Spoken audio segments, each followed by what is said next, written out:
Welcome to Rejection Rehab, the only podcast out there to help you get over the fear of rejection and to build lasting confidence. Each week, I introduce you to a fascinating new human being, none other than Dr. Patel this week, but we'll get into that in a moment.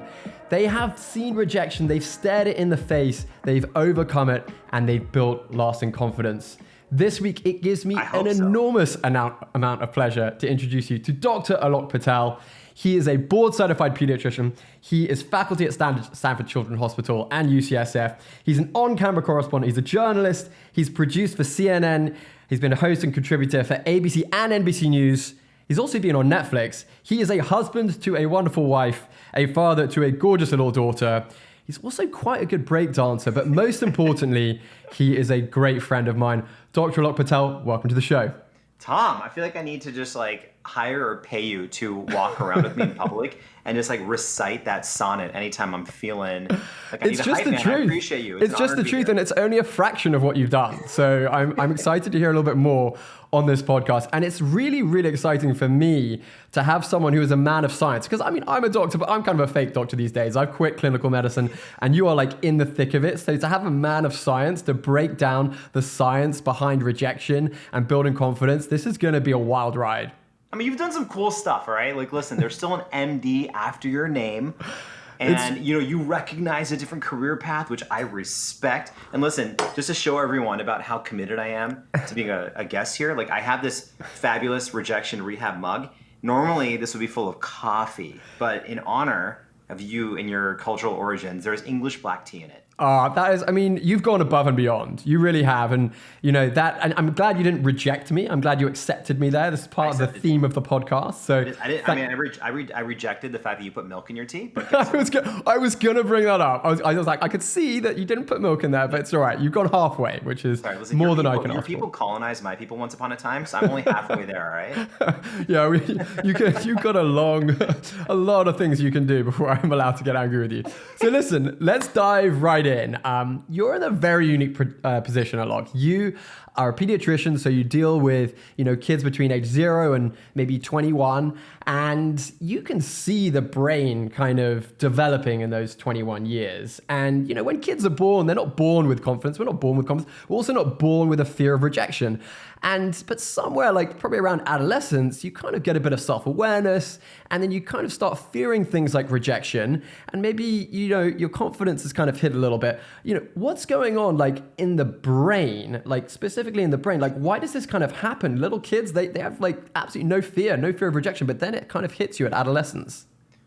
It is so depressing. You see these young kids who are willing to do anything.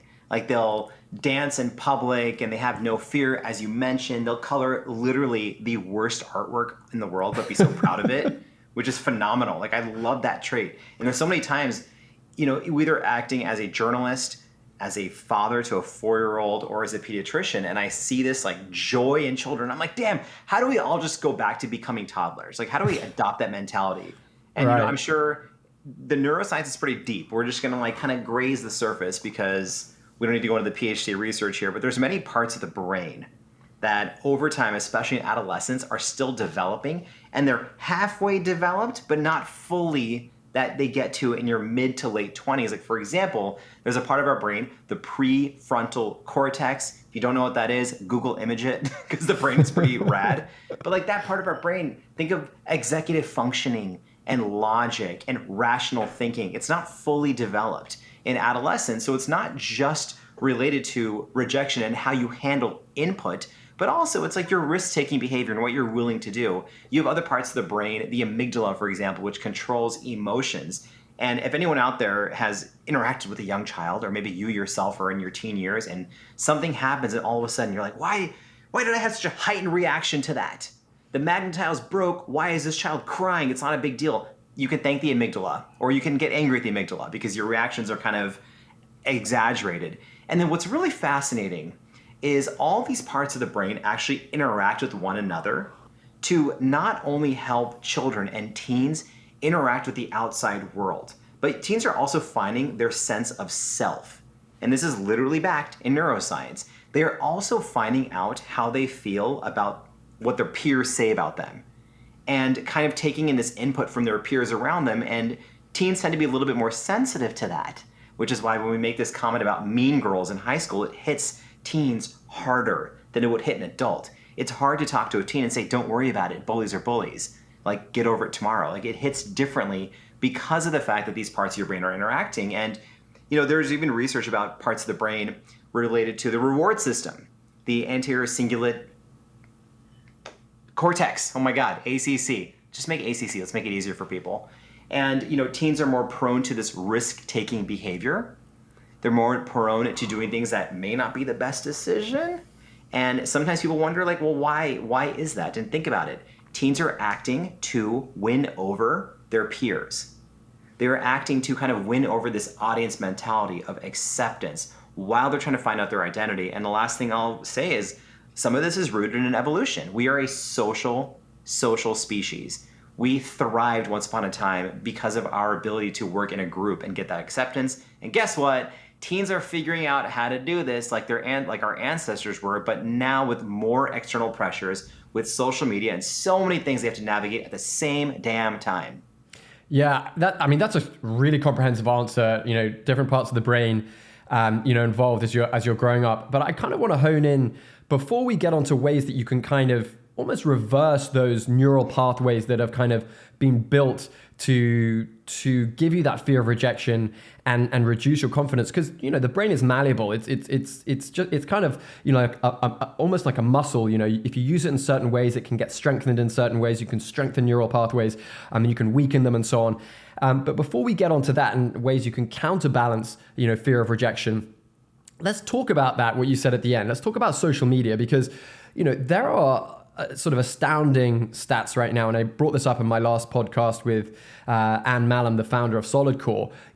Guys, it's both guys and girls, but I think it's hitting guys a lot with social media.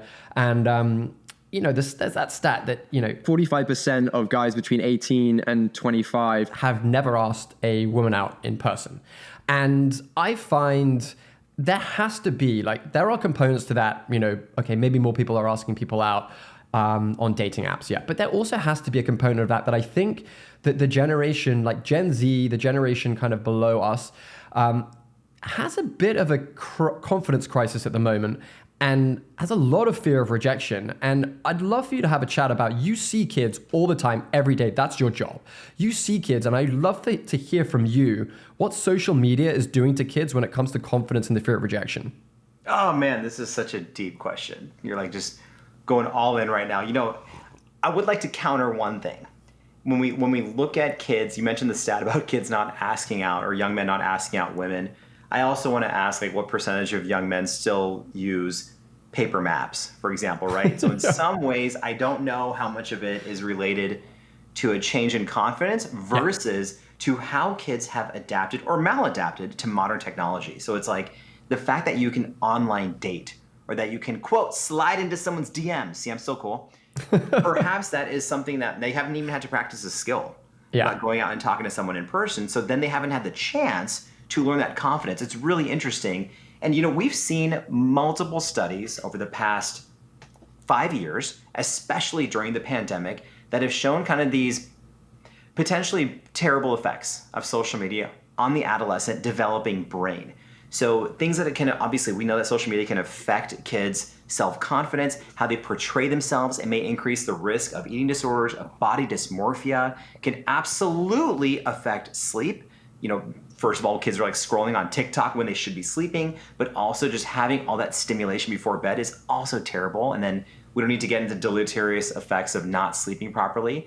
But there's other issues as well, such as emotional regulation, aggression, attention span, how well kids are doing in school. And one notable study actually showed that early exposure to social media affects how teens handle peer comparisons later on. So your experience in this digital world, this freaking Black Mirror episode that everyone is living in right now, to some degree feels like an uncontrolled experiment that we all involuntarily are thrown into. And we're actually seeing this just grow right now with AI and the fact that there are no regulations in place. And so if anyone wants a concrete example about how this can mess with the teen brain, you can simply look at teen behavior that's been shaped because of social media. The Tide Pod Challenge, or the plank challenge or whatever other BS challenges kids are doing because they're like, I'm trying to go viral on TikTok, or public pranks when we all kind of root for someone to get punched in the face because they're messing with people in public, and we've seen kids actually fall in love with AI chatbots. And there's been some terrible effects on it because you're messing with a child's emotions, their dopamine centers, their sense of self-worth. And, if I want to give just one kind of general statement, kids are also comparing their lives to a glorified vision of strangers' lives. And they're believing what they see. So you mentioned young boys. There's a reason why, I don't even want to say his name. There's a reason why people like Andrew Tate made so much money, even though he's like objectively a terrible human. Aside from his misogynistic comments and the fact that he's involved in a sex trafficking case in Romania, he's not a good person. But he gets out there and he's like, boys, like make sure you fight and get a sword and don't take no for an answer. And then you have these other, coaches who are online saying, if you hustle, you can make $100,000 a month. Get up at 5 a.m., get jacked, put your mind to it. It's all bullshit.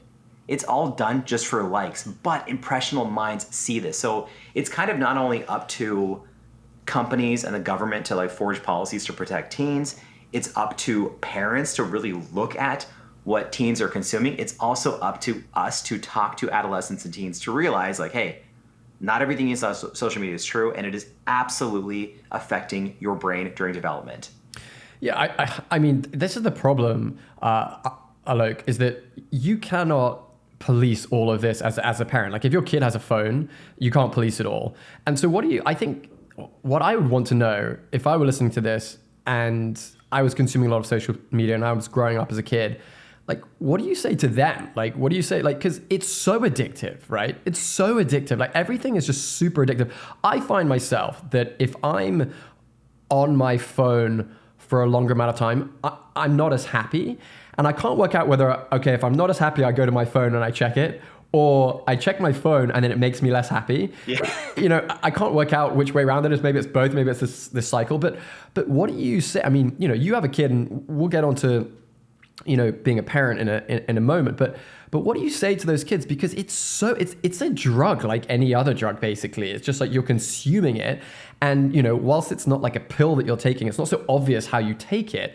It definitely has, I think, a pretty deleterious effect after a while. And so what do you say to people, who are growing up with this? You and I, we didn't grow up with it, but these kids are growing up with it. First thing I say to this kid, I'm looking at Tom, is that you're doom scrolling. That's what you're doing.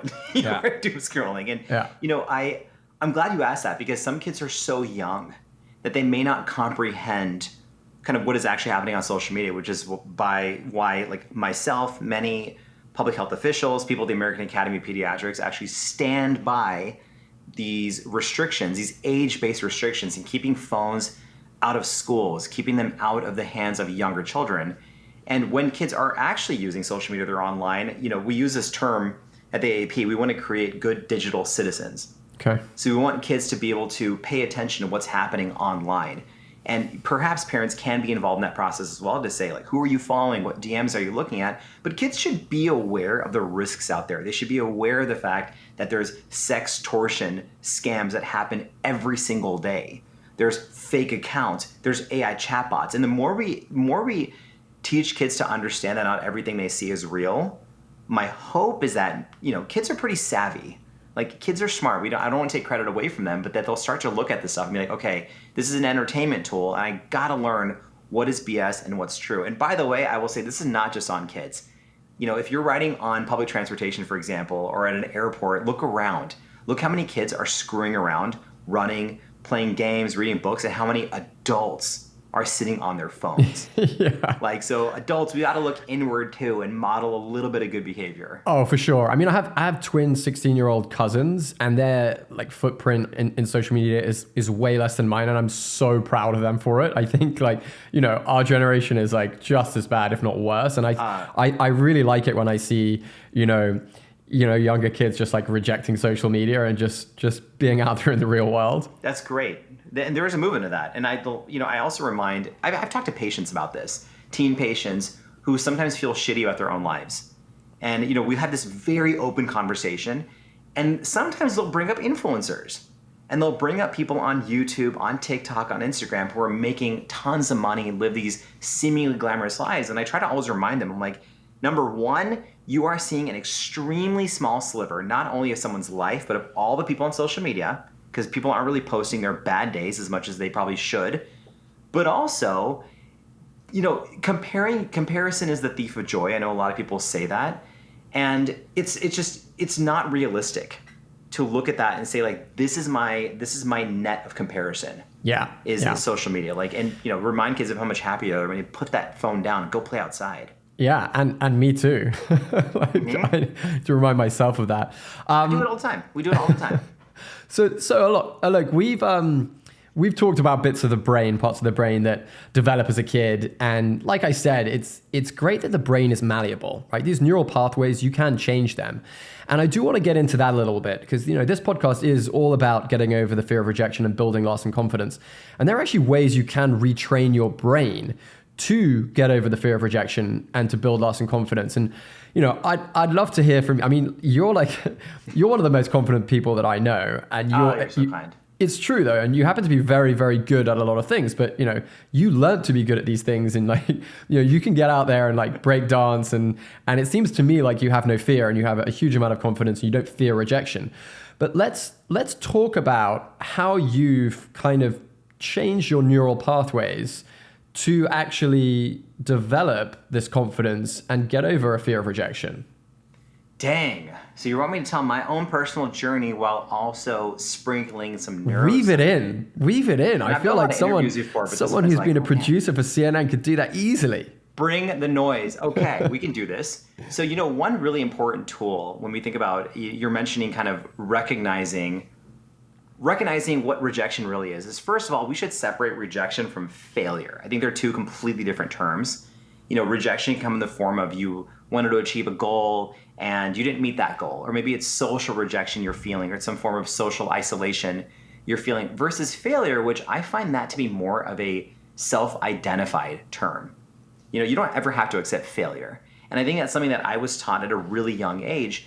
And this kind of falls into the category of cognitive behavioral therapy, of CBT, which has amazing implications for many conditions people face, mental health conditions. And my dad used to always tell me things like, what's the worst that can happen? It doesn't hurt to try. If you got rejected, at least you actually went out there. And I really, really am so thankful that my dad put me through that, because my parents let me go and try all these things and maybe not be the best at it. So I tried playing multiple instruments, and I'm glad I learned that. I was never that great at it. I played tennis, and then I stopped growing, and all the other kids grew taller and used to trash me with it. But they encouraged me to keep trying things. And part of that was again, CBT, reframing your mentality.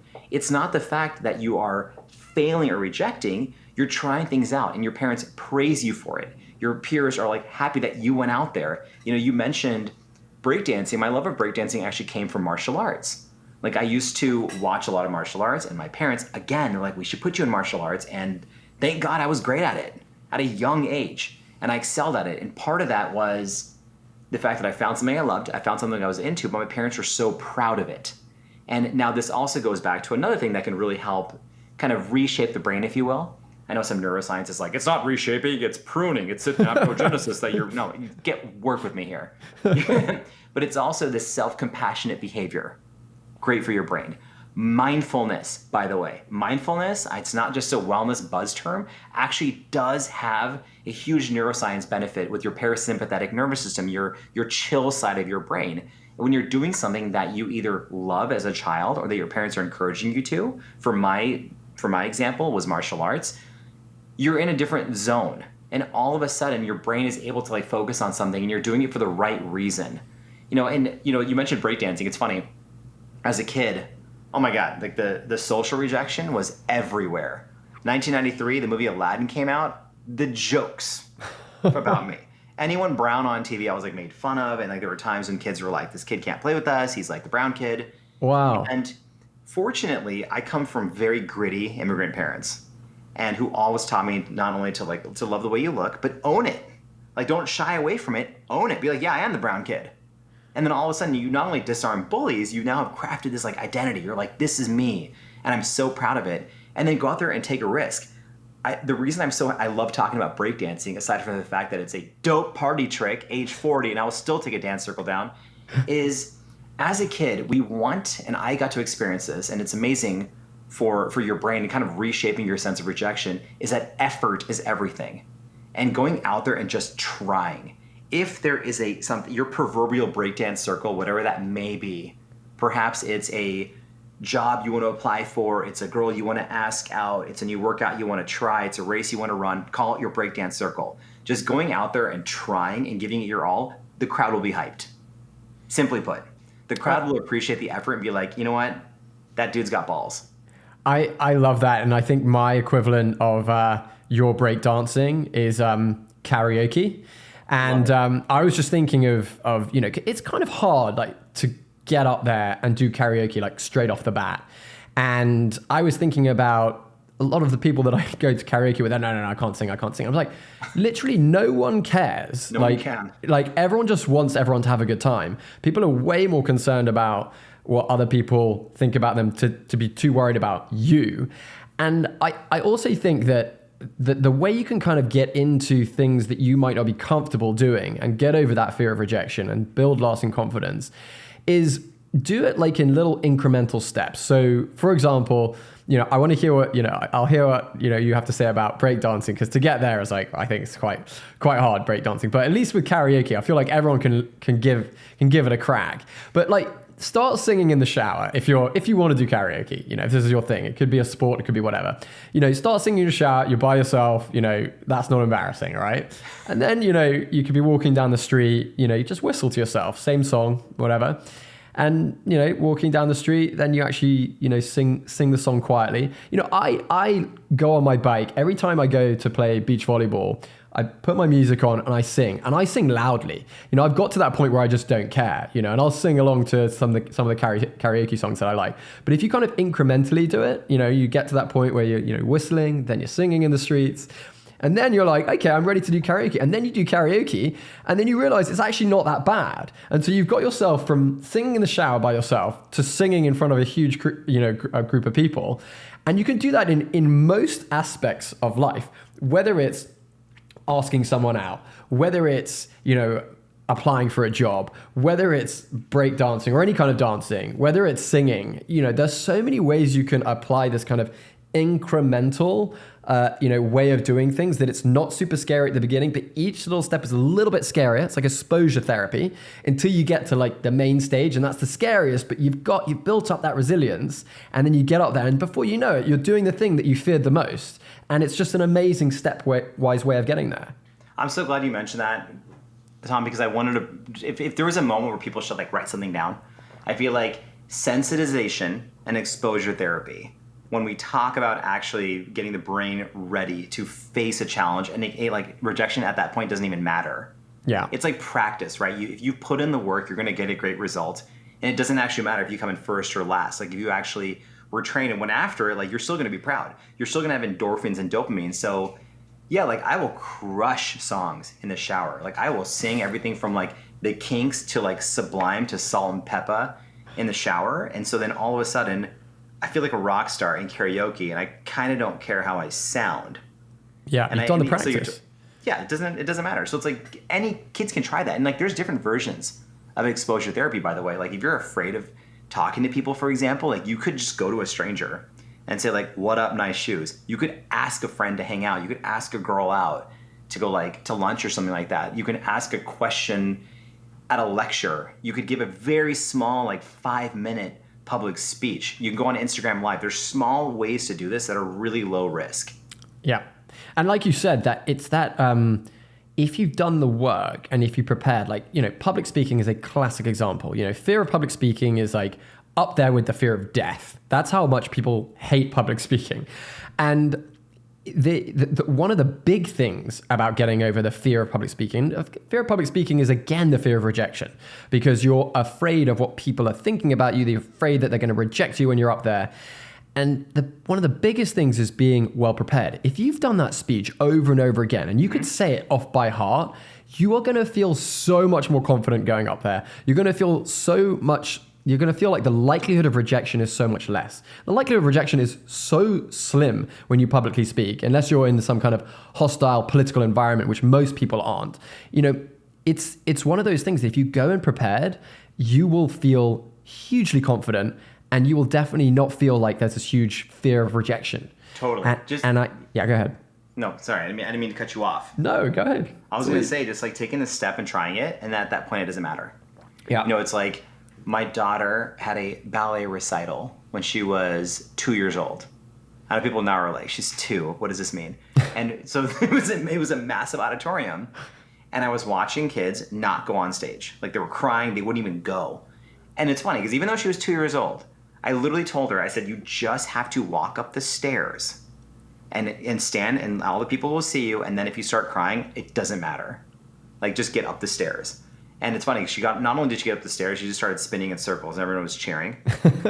So I think, like, just acknowledging what is the first step that in this process that you're afraid of.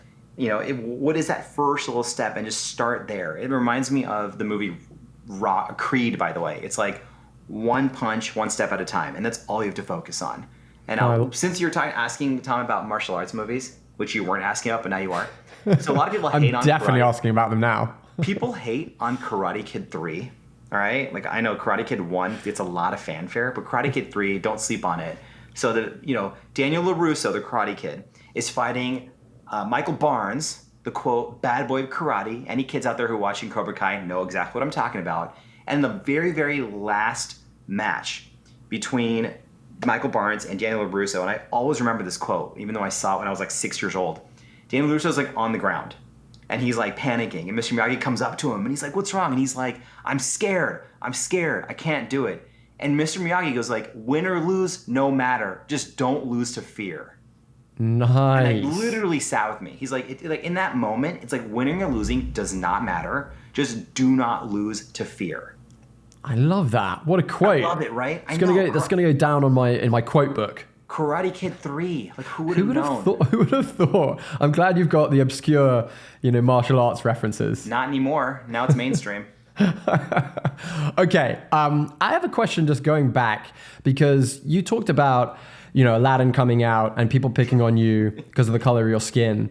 And, I was bullied, a lot as a kid in boarding school. And, and it's the kind of biggest irony. Like, I went to this, prestigious boarding school and everything. And, it was meant to be like the best education ever. And I got so severely bullied.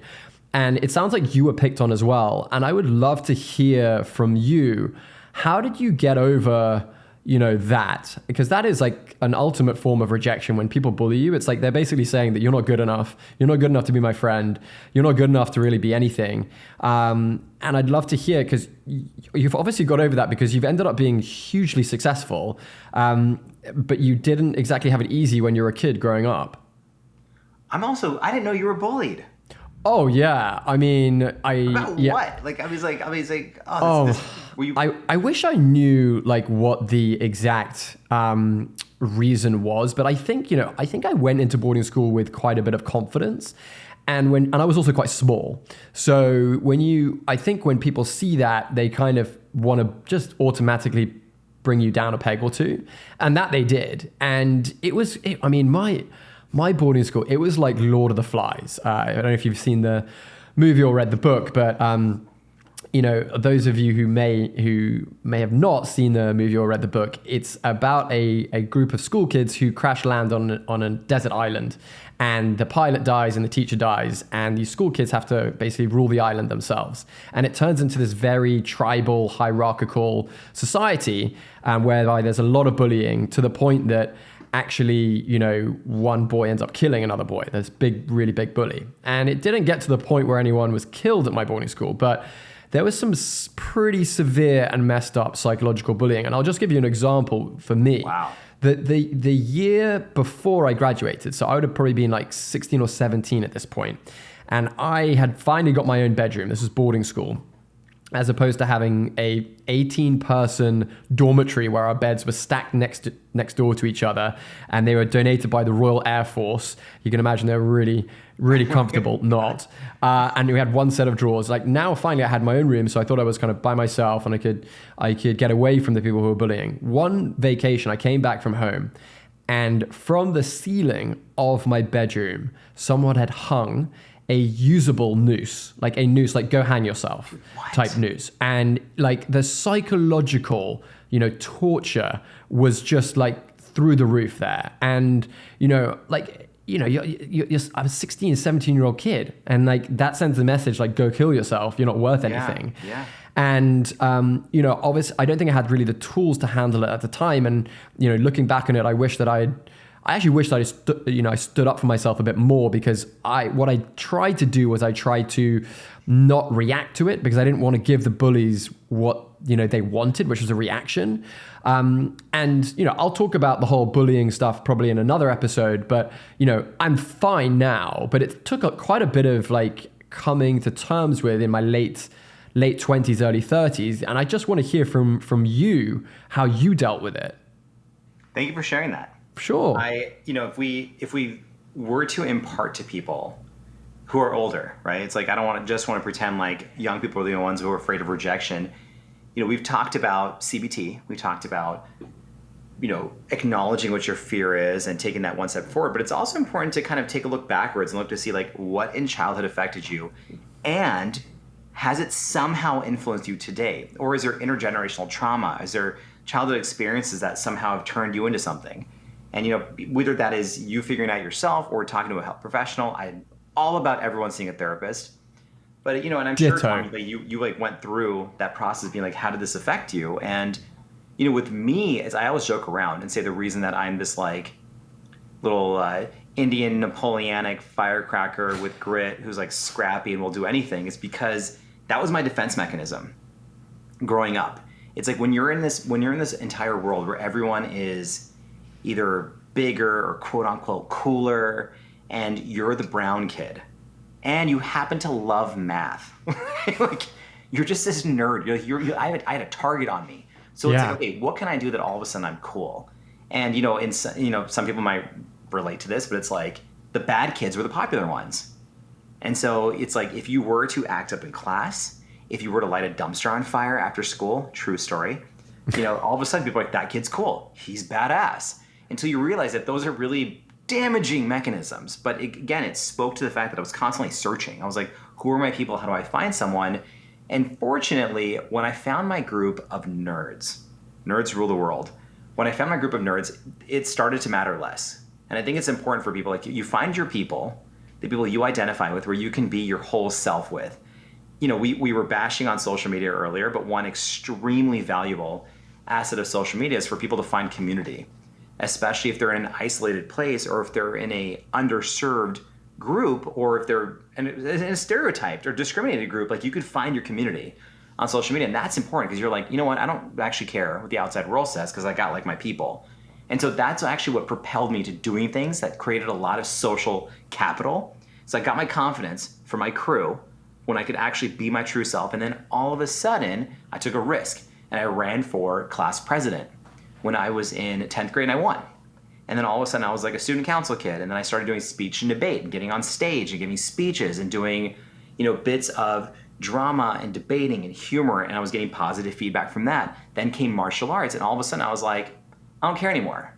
Like if you put forward an effort and you have your like tribe who supports you, you have supportive parents, like it's a lot easier to leap and try something. And it went from there. But I will tell you, here's what's interesting. When I was in college, I thought it was all over. I was like, great, like bullying's done. I've proven myself. I'm cool.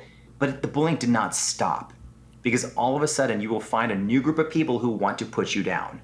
At the University of Arizona, it was like quote unquote tough frat boys, right? Like it was like these frat boys who were like, who is this nerdy Indian kid?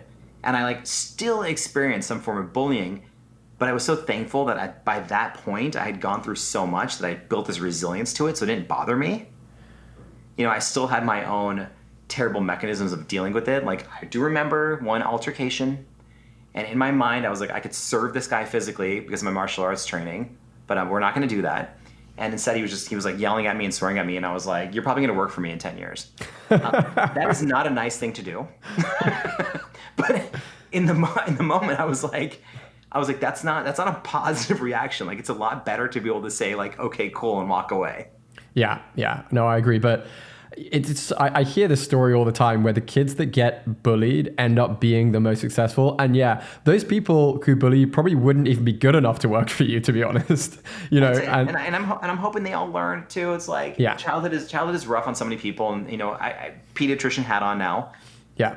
What happens in a child or teen's home can often translate into terrible behavior outside, right? So it's like if someone is bullying or engaging in high risk behavior, whether that is drugs, sex, alcohol, violence, whatever it is that a sign of something else going wrong?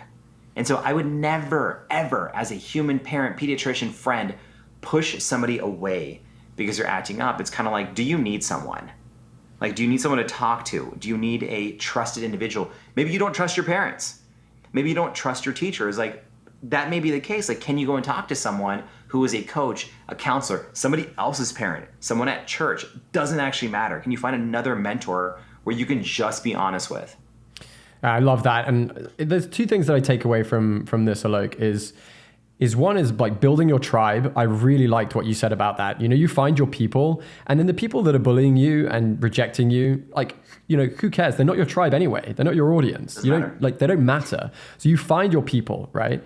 And the other thing, like you said, is finding, a person or people to talk to. And you mentioning therapy, like if you don't talk about stuff, you'll never resolve it. Like this whole bullying issue for me, if I hadn't ever opened up about it, I never would have resolved it. And I just encourage people to do that, because once you do that, it sets you free. Like, it sets you free, and that fear of rejection, it just goes after that. And I honestly, like, if there's one thing that I would like people to take away from this podcast, is if you've got some issues going on, talk to someone about it. It makes the world of difference. Anyone. And people will be surprised. You would be surprised at how receptive other people are to hearing that. Even like the toughest guys in the world, these teens who are, varsity football players, dating the cheerleader, got a D1 scholarship. I have seen them in the hospital with mental illness. Yep. I have taken care of kids who are stars at school, great grades, have these bright, objective futures according to like their transcripts. I've seen them in the hospital with attempts at suicide or ingestion because they're so depressed and they've been bottled up and they've never been able to talk to anyone because they're like, no, I'm supposed to live my life like constantly achieving, and I cannot be vulnerable. And I'm glad, and I want people to acknowledge this. I'm glad that we've normalized more highly successful people opening up about it. Agreed. And I think particularly like if you're a guy, you're meant to be strong and you're meant to be, tough, and you don't need to speak to people about stuff because you can figure it out yourself. That's not true at all. And this is why I think, women they usually have such great social, networks. And if there's an issue, they'll talk about it, right? And it's so much healthier. We need to take a page out of their book and like talk about it with other guys, because I feel like, if you have a breakup as a guy, you might not talk about it as much as my friends who are girls, they'll really open up to me about it. But I find like a lot of guys, they just think, no, I'm going to hold it in. I'm going to bottle it in. I'm going to be tough. And it ends up being way worse, and it takes way longer to get through it in the long run. Totally. You bottle it up and you never figure out how to grow from it. It's like what you're feeling insecure about, what you're feeling vulnerable about is actually a moment to learn and say, okay, cool, and grow. I was talking to my therapist last year, and he had noticed that I was just pontificating on all these failures.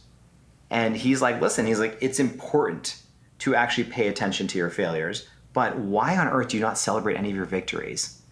He's like, why don't you celebrate any of those? And this guy played football in college, my therapist, and he was talking to me about his touchdowns and interception. Oh, sorry, I know you're English. American football, Tom. Thank you. I've lived here 20 years, but it's okay. Thank you. And he mentioned that he's like now 20 years after I played football, he's like, do you think I look back and celebrate the times I dropped the ball, or do you think I like lose sleep over those missed plays? He's like, make sure you celebrate like the things that you're doing well, the things that make you happy, like celebrate those rather than pontificating on these moments of failure. Like any situation could go one of two ways. So like pour your energy into the positive outcome. Yeah, learn from the mistakes, but put most of your energy and concentration on the successes, I think. Absolutely. Or even the journey and saying like, I'm learning this. This is dope. Yeah. This is cool. Like there is no negative outcome with this effort if I'm happy doing it and if I'm doing it with integrity. I love that. And speaking of being on a journey, you are now on the journey of being a parent. Oh man. And, I love my friends who are parents. I have a lot of respect for you guys. I'm not a parent. And my sister, she has a couple of kids. You have one beautiful daughter. And I just want to hear from you because you mentioned you had supportive parents, which is great. And I think that's a nice, stable place to start from. Not everyone in this world does, but if you are a parent, what's the best thing that you do to ensure that your kid doesn't develop a huge fear of rejection and has a nice kind of springboard for turning into a confident human being? I don't know if there's a special recipe I can give people, but honestly, I think one of the most important things that you can do is just celebrate your children. Yeah. Celebrate their achievements. Acknowledge when they, quote, are rejected from something that they tried. Find the positive in every situation and just be happy that they tried. Now, I do understand the importance of high scholastics, and we live in a world where you actually do have to perform at a high level for certain jobs, and that's a different conversation. But constantly reward them, and they will be more motivated to try because they'll say like, hey, like I have my parents are in my corner, I can go after this. One cautionary tale, it's like my parents were great, but like no parents are perfect. Anyone who's listening right now who is a child of immigrant parents will relate when I say this, but like try not to compare your kids to other kids. Like growing up, oh my God, I would come home and be like, hey, look at my geometry grade. My parents would be like, that's really great, but like, did you know that, Prakash uncle, his son is in algebra 2. I'm like, damn it. So good. It's still not good enough, or like you were constantly compared. Like, hey, Arjun uncle, his son's a computer programmer. He started a company, made $55 million. I'm like, I understand. I know that every kid is doing great things. I would say it's like, just celebrate your kids for who they are. Try not to compare them and make sure that you, especially parents of young children, are modeling that fearless, fun behavior.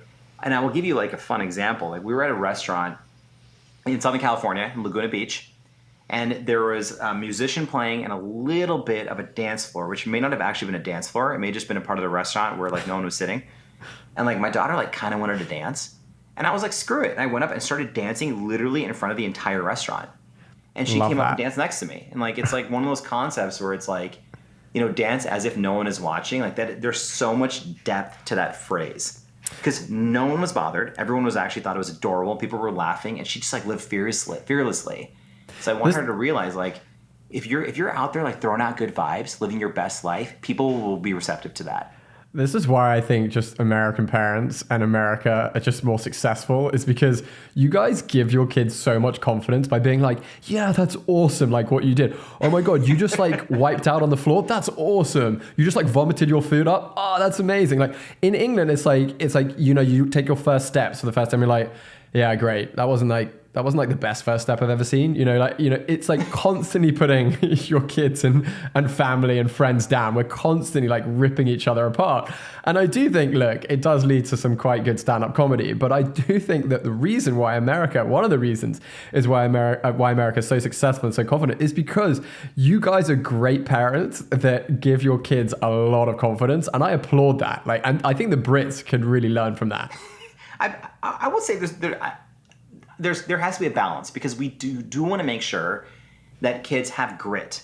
Yeah. And that they're trying. And like there is an element of competition that is important for childhood development because the real world is competitive and you want to know how to put your best foot forward. Like maybe this sport isn't for you, this instrument's not for you, maybe oratory is not for you, whatever it may be. Maybe it's art, maybe it's whatever. And it's like, how do you be the best version of yourself and put that holistically and express yourself in a hobby, without the fear of rejection, but because that's the real world. Like there are no participation trophies in the real world. And so, I don't want this to go too far. Sure. To, not have, kids embrace competition and team sports and things like that. But you're right, there is a balance, because you want to come home and say like, I'm proud of what I did, and not be put down by your parents. Your parents can say like, hey, you got a 92, where's the other 8%? But like, first say good job getting an A. Yeah. I would say that, yeah, I agree. There has to be a balance, but I do think that it's better to give your kids a bit more confidence than the other way around. And they'll like find out in real life, what real life is like. But the other way around is sending them into the real world with a sort of lack of confidence and being insecure. So I do think I respect that bit about America, like really like doing a good job of raising confident kids by and large.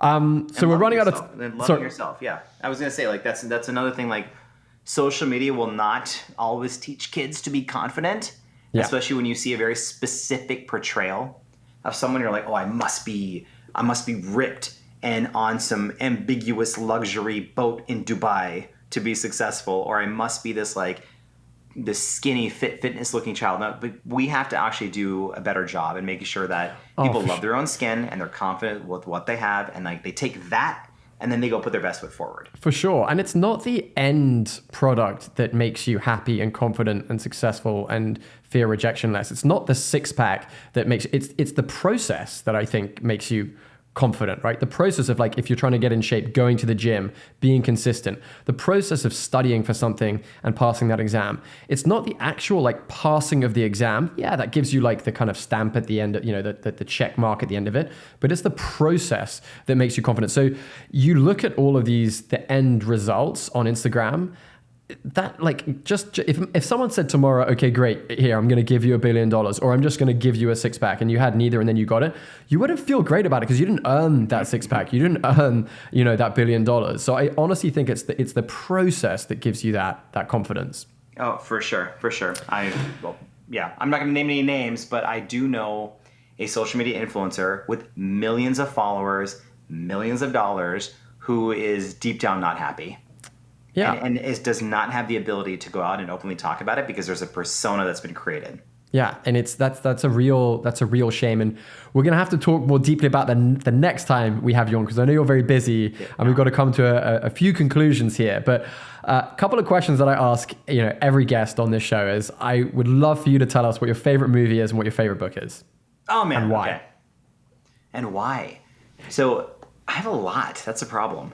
But when it comes to favorite book, I think the one that stands out is The Invisible Man, Ralph Ellison. Okay. The 50s, about a black man in America who's like navigating society and feeling invisible. Huh. So I know like this is a very serious answer, but I was in high school and it was like very impressionable on me. And I don't know if it was a concept of like learning about civil rights or not actually seeing that narrative of what it was like for people, having your first dose of a narrative explaining inequality in America and how that shapes people. I don't know, but like that book stands out. Great piece of literature. There is a book right behind me, which I'm going to whip out because now if we're going to go fun, this book right here, The Simpsons and Their Mathematical Secrets. Literally one of my favorite books. And it speaks to how much I love The Simpsons. It speaks to nerds, these mathematicians who then became writers, and how if you were to set up a mathematical formula, A to B, it's the same way you write comedy. I don't know. This book has somehow become like a life philosophy for me and how I approach situations and how I write medical journalism for TV. Don't ask, I'm weird. When it comes to movies, I gotta check it out. I want to say that my favorite movie is Enter the Dragon, Bruce Lee. Okay. But Cool Runnings really pops in my mind. So good. It's so good. And like, you know what? It's rewatchable, and you watch it again and again. Like there's so much comedy in it, but it's also this really, really cool story about like grit. Heartwarming.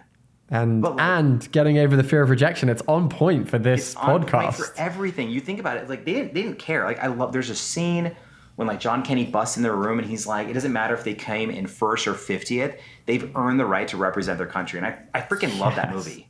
Yes. Oh, I love that. Okay, final question. Yeah. What's the best piece of advice you've ever received? And it can be the same thing, but what's the best piece of advice you could give to other people? I'm gonna give you like 9. And also, it can be personal, it can be business, it can be whatever. Okay, here we go. These are all going to be pieces of advice / best things advice I've ever heard. I don't know. Growing up, my dad used to always jokingly say, nothing is hard, which there are some things that are objectively hard, like an Iron Man. There are things that are hard. But my dad used to always say, if you have a plan and a process, that is what you focus on. And you don't focus on how difficult something is. And because of this, my dad never complained because he sincerely believed that when you have options in life, and if you have options, you focus on those. And if you don't have an option, then you don't complain about it and you accept it, but you don't complain. And I was like, there's a part of me that's like, yeah, it's good to actually be vulnerable and be honest. But I think back to my dad was laid off from his job in around the time of 9/11.